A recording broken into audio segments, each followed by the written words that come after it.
Well, thank you so much for joining us today. My name is Amanda Hudson-Neff, and I'm an admission counselor here at Marymount. I am also an alum, as Estrella mentioned. I graduated in 2017, where I majored in theater performance and I minored in creative writing. I worked as a work study student in the Office of Admission my whole time at Marymount, and obviously they just could not get rid of me. And so I'm so happy to be here today to speak to you about the next steps. Now you have been accepted. What is next? I know that I get lots of calls. I see a lot of familiar faces here today, so I'm happy to see some of my students here. I love getting your calls and texts. I know there's a lot of questions about, do I have everything set? Is there anything else I need to do? So I'm here to answer all of those questions for you. Now that you are accepted, the next steps.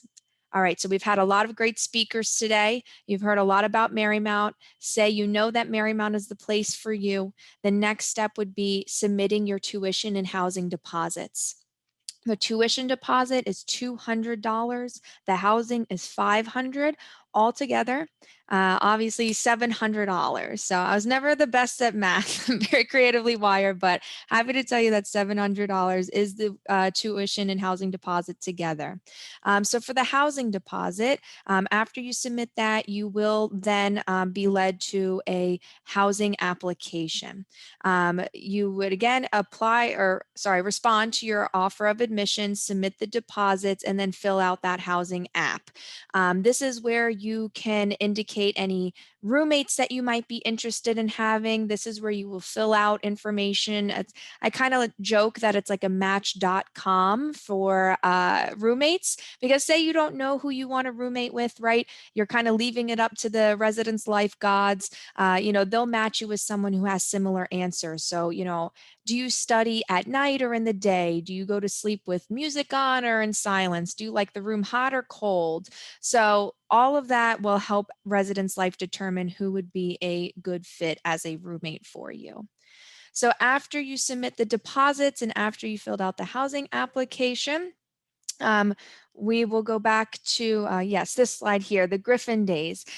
So Griffin Days are kind of similar to Accepted Students Days, but it's different because now everybody is a Griffin, right? So there is no more searching or making decisions. You have decided on Marymount, and now you want to learn about advisement. You want to interact with your fellow Griffins. You want to learn about, orientation, welcome week. You want to learn about move-in. Griffin Days is a great way to, again, learn about your schedule, to learn about move-in, to learn about campus safety and student activities, really kind of just that information that now that you're a Griffin, here's what you can expect within your first semester or so. So Griffin Days is definitely a great event to attend.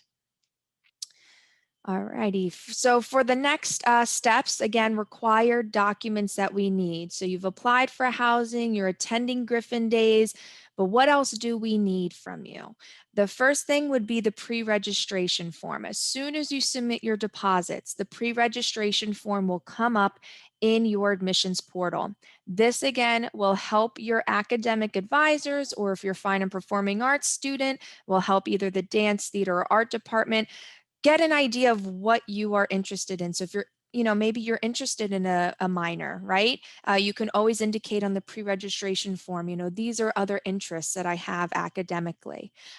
Immunization form.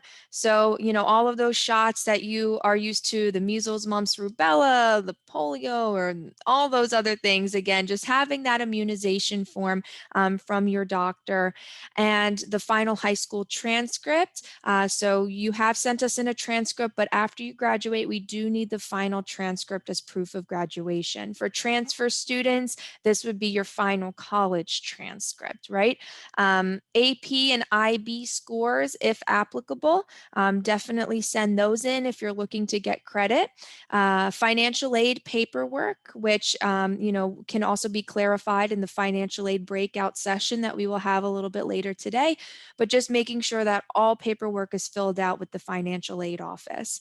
And then finally, the Parent Connect and FERPA waiver. This, I know a lot of parents your ears are perking up at Parent Connect. This is just a way for the students to approve access to parental sections of the student portal. So maybe adding on more money to the dining dollars or whatever the case is, just students allowing parents to have parental access where it applies. Next slide. There we go. The health insurance. So health insurance is required, whether it be Marymount's health insurance plan or your own health insurance plan. You can waive the Marymount health insurance if you would like, to stay on the health insurance you have already. An MMC plan is required for international students. And again, we will be sending these instructions on how to waive or enroll during the summer. So this is due in July. So we still have some time, but again, definitely stay up to date with your admissions portal in your emails, as we will be informing you on how to either enroll or waive that health insurance, okay? Next slide, please. There we go. So finally, it is the arrival on campus. So you filled out your pre-reg form, you submitted your deposits, you've attended Griffin Days, you're excited, you're ready to go. Now you're just ready to arrive on campus.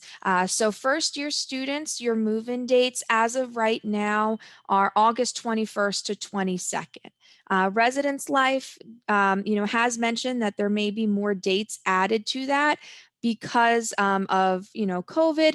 We are still trying, and succeeding. We definitely will be maintaining, but we're trying to, space out students moving in as much as possible to maintain that 6 feet, social distance, and, only so many people within an elevator at once. So we have to still be cautious of all of, the state and local mandates. So, depending on what that looks like in the fall, we may have more dates added to space those out a little bit more. Transfer students, move-in date is August 24th. And then welcome week is a full week long orientation from the 23rd to the 27th. This is really, just fun activities where you've moved in, you're learning about, campus safety, and you're learning about, your New York City seminar that you'll be enrolled in, but you're also doing fun activities. I know they have like stargazing at the High Line. They have trips to Central Park. In the past, they have done trips to, stand-up comedy shows and improv shows, trips to Dumbo in Brooklyn to see the Brooklyn Bridge. So lots of cool activities that you get to have with your group, and really getting to explore the city before, buckling down into your classes. And then finally, classes begin August 30th. So I hope that was helpful information. Again, if you have any questions about this timeline, or you need us to repeat any of this, you can always ask a question in the chat box, of course, but feel free to be in touch with us at admissions@mmm.edu or your direct admissions counselor, and we will be happy to clarify that information for you once again.